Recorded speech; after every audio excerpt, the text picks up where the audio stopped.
I don't want to get off on a rant here, but America's become more paranoid than Ross Perot watching 3 Days of the Condor after a 72-hour crack binge. You know, the word paranoia is a clinical term describing the feeling of imminent annihilation by a dark conspiratorial force. I believe in right-wing politics it's known as vision. Are you paranoid? Yeah, you. When you leave work, do you think people move your stuff and then put it back exactly where it was? More to the point, did you just react to that question by saying, how does he know that about me? Hey, I believe we live in a time where it's all right to be a little paranoid. With sweeping technological advances that permit spy satellites to spot precancerous moles on our inner thighs, it has become increasingly evident that the only way to not feel you're being watched is by starring in a sitcom on UPN.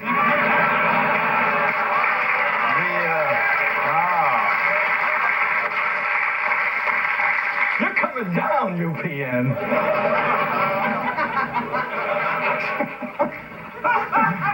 Be that as it may, no one has greater faith in man's innate goodness than yours truly.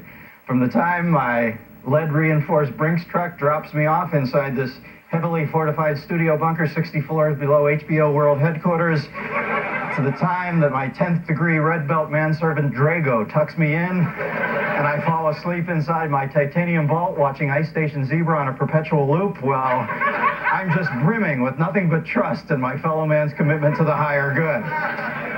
You know what makes me paranoid? People who say, oh, you're just being paranoid. Actually, I have performer's paranoia. I worry that Jay Leno's phone is more tapped than mine.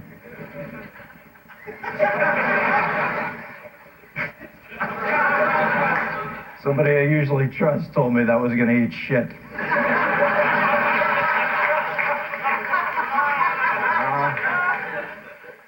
Just can't bring Leno into this equation. If you want to see how paranoid our culture has become, then take a cyber cruise down the information highway 51 known as the Internet. What is it about the Internet that draws the paranoids like Asian businessmen to blonde lap dancers? Well, the World Wide Web provides a lushly fertile petri dish in which sweaty paranoia and wacky conspiracy theories thrive like a dose of clap at a biker rally. With a few strokes on a keyboard, you can hook up with fellow crackpots who will not only concur with your theory that President Clinton faked a knee injury to cover having his dick straightened at Bethesda Naval Hospital by the renowned Flemish dick straightener Dr. Claude Balls, but who will also tell you that Monica Lewinsky cannot and will not ever testify in front of Ken Starr because they are in fact one and the same person.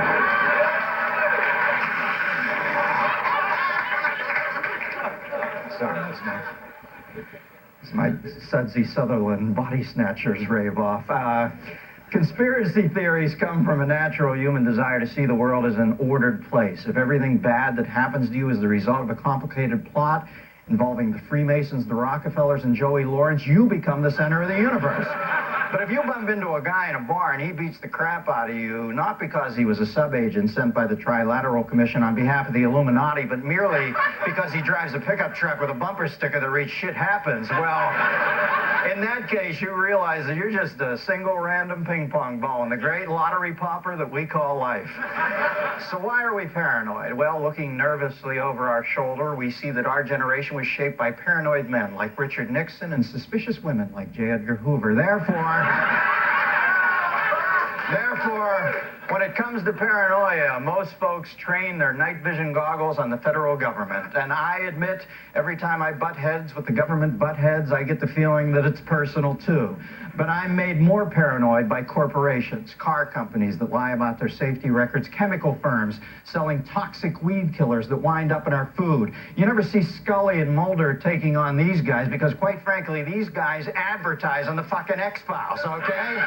Come on, really, let's face it. The idiots in Washington, D.C. can't even investigate a conspiracy, much less create one. Do you really think Al D'Amato could be in charge of anything other than the flavor of the pudding cup in his lunchbox and keep quiet about it? D'Amato would be panicking like Barney Fife at Iwo Jima.